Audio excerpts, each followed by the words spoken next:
भाजपा बोलेगी कि पहले हमने मुसलमानों को राष्ट्रपति बनाया, उसके बाद बोलेगी कि हमने शेड्यूल कास्ट दलितों को राष्ट्रपति बनाया, अब बोलेगी कि हम आदिवासियों को राष्ट्रपति बनाएं।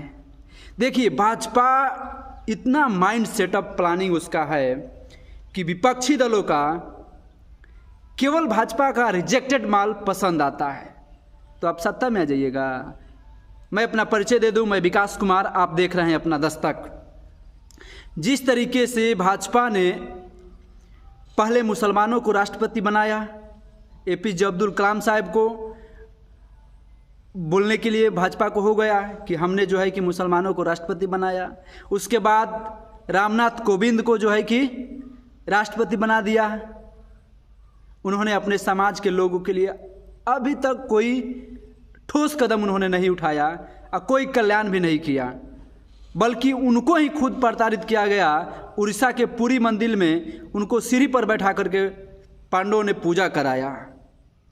तो ये चीज़ जातीय होती रहेगी, लेकिन कहने के लिए हो गया। ठीक उसके बाद एक आदिवासी महिला को द्रौपदी मुर्मू के राष्ट्रपति कैंडिडेट घोषित हो गई हैं। भाजपा बहुत शातिर है, चालाकी से अपने कार्य को कर रहा है। देखना यही बाकी है कि वो अपने समाज के लिए क्या कर पाती है। अगर OBC देश का प्रधानमंत्री है नरेंद्र मोदी जी, OBC के सारे हक अधिकार खत्म हो गए, लेकिन ये प्रधानमंत्री जो अपने आप को कहता है कि मैं पिछड़ों का बेटा हूँ, मैं चाय बेचने वालों में से हूँ, लेकिन OBC का कल्याण नहीं किया। उन तमाम जिस तरीके से उन्होंने 2014 में प्रधानमंत्री बना, ठीक बनते ही जातिगत जनगणना का विरोध किया और सुप्रीम कोर्ट में हलफनामा लगा दिया था। यही वो प्रधानमंत्री है जो अभी भी पूरे तमाम देश में जातिगत जनगणना बहुत ज़रूरी है। इसलिए ज़रूरी है कि कौन से लोग गटर में उतर करके साफ करते हैं, कौन सी जाति के लोग हैं, कौन से जाति के लोग सबसे ज़्यादा जज हैं, इस बात पे भी चर्चा होनी चाहिए और इसको भी काउंट होना चाहिए। कौन से लोग मैला साफ करते हैं, कौन से लोग जंक्शन पे जा कर के झाड़ू मारते हैं, कौन से लोग मंदिर के आगे भीख मांगते हैं, किस जाति के लोग, किस धर्म किस मजहब के लोग जो है कि ठेला सबसे अधिक लगाते हैं। तो इन तमाम मुद्दों पर बात होगी ना। जातिगत जनगणना इसीलिए ना जरूरी है मोदी जी। लेकिन आपने जो है कि भाजपा बहुत शातिर है, RSS उसे भी शातिर है कि पिछड़ों का हक पिछड़ों के हाथ से ख़त्म करवाती है। उसके बाद दलितों का राइट्स जो थे उसी के आदमी से उसी का अधिकार ख़त्म करवाया। कभी चिराग पासवान बोलते हैं कि जो लोग दलित संपन्न हो गए उनको आरक्षण नहीं लेना चाहिए। रामनाथ कोविंद भी यही बात बोल करके गए।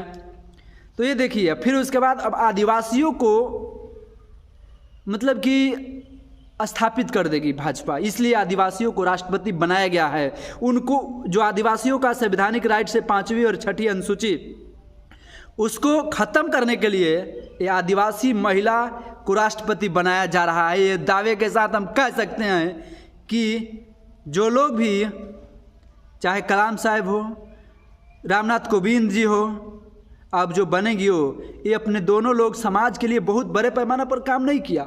जिस तरीके से मुसलमानों की बात की जाए, शासन प्रशासन में केवल 2.5% लोग हैं। इतिहासकार या वेस्टर्न थिंकर कहते हैं कि जिस समाज का शासन प्रशासन में कब्जा नहीं है वो समाज मतलब कि कहाँ है, खाई में है, एकदम ना के बराबर है, थोड़ा सा भी उसका विकास नहीं हुआ है। तो ये तमाम मुद्दे हैं। तो इस पे विपक्ष को एक मजबूत कैंडिडेट की ज़रूरत थी, बल्कि उसके पास ज़्यादा सीटें हैं, वो राष्ट्रपति अपना बना सकता था। लेकिन वही बीजेपी का रिजेक्टेड माल यशवंत सिन्हा को जो है कि नाम को घोषित किया। कैसे होगा? आपको OBC का बड़ा नाम नहीं दिखा, कोई शेड्यूल कास्ट नहीं दिखा, SC ST नहीं दिखा, केवल घोर जो आरक्षण विरोधी होता है उसी को कांग्रेस बिलाती है। और भाजपा तो खैर बातें नहीं है, वो तो कार्ड खेल रही है, वो कांसी राम के सिद्धांतों पर चल रही है, इसलिए वो सफल है।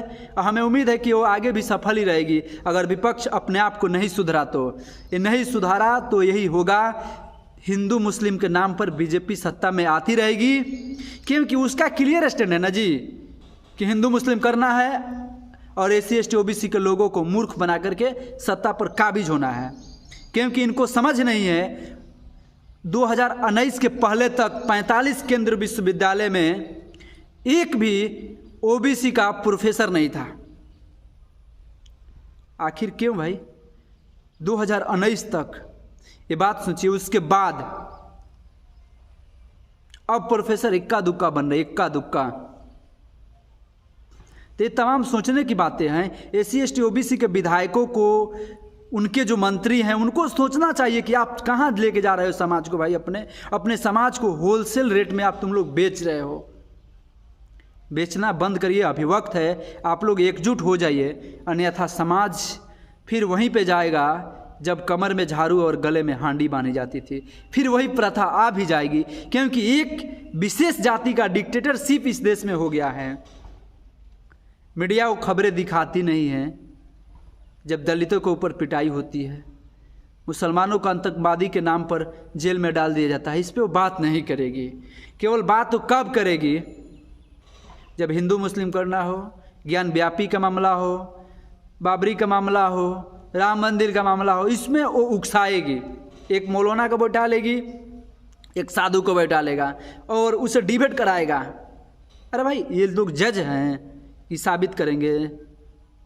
तो देखिए, ये तमाम मुद्दे हैं, इस पे बात मैं नहीं करना चाहता हूँ। मैं तमाम बुद्धिजीवी लोगों से आग्रह करता हूँ कि आप लोग भी अपना दिमाग का पहिया खोलिए, अन्यथा बीजेपी वो नेवला है, नेवला, वो निगल जाएगा। छोटे छोटे सांपों को निगल जाएगा, पता नहीं चलेगा। किस तरीके से विधायकों को खरीदने में बीजेपी सफल रहती है, क्योंकि बीजेपी सबसे बड़ी पार्टी नहीं है, जनाधार वाली पार्टी नहीं है, पैसे वाली पार्टी है, रोकड़ा रुपये वाली पार्टी है। कांग्रेस भी जनाधार वाली पार्टी नहीं है, पैसे वाली पार्टी है। राजद जनाधार वाली पार्टी है, जदयू जनाधार वाली पार्टी है, सपा जनाधार वाली पार्टी है, मुलायम सिंह जनाधार वाली पार्टी है। तो ये तमाम जो बहुजन दलें हैं, ओवैसी साहब की पार्टी, ये सब जनाधार वाली पार्टी है। पैसे इनके पास कम है, फंडिंग कम होते हैं, इसलिए पूरे देश में ये लोग नहीं फैल पाए हैं। पैसे कम है इनके पास। यही तो खलता है मीडिया को भी, जो जातिवादी मीडिया का झुंड है उसको खलता है कि लालू यादव का परिवार सत्ता में कैसे आ जाएगा, कैसे अखिलेश यादव सरकार बना लेंगे। इसीलिए उनको डर लगता है। डर किसे लगता है? ओबीसी के। ओबीसी के लोग जागृत न हो, इसलिए मीडिया को भी दिक्कत है।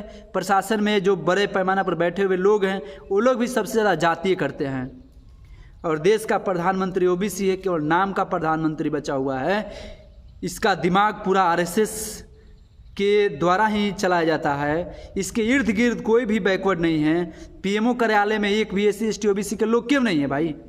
बताओ ना। लेटरल एंट्री से 340 ज्वाइंट सेक्रेटरी बनाए गए हैं,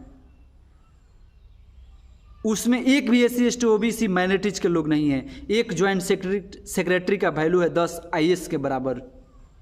तो इस पे विचार ओबीसी के लोग करें, है ना। मैं कुछ नहीं कहूँगा, आप डाटा उठाइए।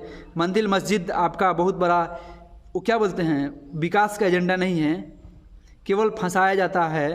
और आपके हक अधिकार को क्या किया जाता है? डाइल्यूट करने के लिए हिंदू मुस्लिम का फसाद कराया जाता है। ज्ञान व्यापी के मंदिर के अंदर खुदाई हो रही थी और भाजपा इधर अग्निपथ की योजना बना रही थी, और वो बनाने में सफल भी हो गई। विद्यार्थी समझें, उन तमाम युवा सोचें जो अग्निपथ योजना के माध्यम से अग्निवीर बनेंगे। 4 साल, एक दिन विधायक एमपी बन जाएगा तो जिंदगी भर पेंशन लेगा। और जो सेना पर अपनी जान को आहुति देने के लिए तैयार होगा, जो बंदा जाएगा अपने बाल बच्चा बीबी को त्याग करके, उसको आप पेंशन नहीं दीजिएगा। तो ये साफ साफ नाजायज़ हो रहा है बच्चों के साथ। इस पे आप लोगों की कमेंट की प्रतिक्रिया का इंतज़ार रहेगी, और हमें उम्मीद है कि आप लोग प्रतिक्रिया जरूर देंगे। धन्यवाद, आभार। और जो भी नए साथी होंगे, हमारे चैनल का सब्सक्राइब जरूर कर लीजिएगा। धन्यवाद, आभार।